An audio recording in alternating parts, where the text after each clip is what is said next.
சென்னை திண்டிவனம் சாலையில் அமைந்திருக்கும் சாரம் கிராமத்தில் எழுந்தருளியிருக்கும் அகிலாண்டேஸ்வரி உடனாகிய ஸ்ரீ அகத்தீஸ்வரர் திருக்கோயில் கோவிலின் கதவுகள் பூட்டப்பட்டிருக்கின்றன.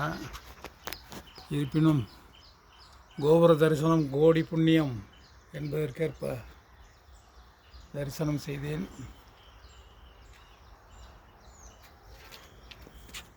நந்தியம்பெருமான் இருக்கிறார். கொடிமரம், ஈசனை தரிசிக்க இயலவில்லை.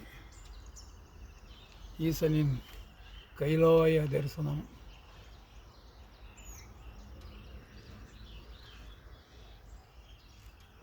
ஓம் நமச்சிவாய, ஓம் நமச்சிவாய. காலை முதல் தரிசனமே கிடைக்கவில்லை.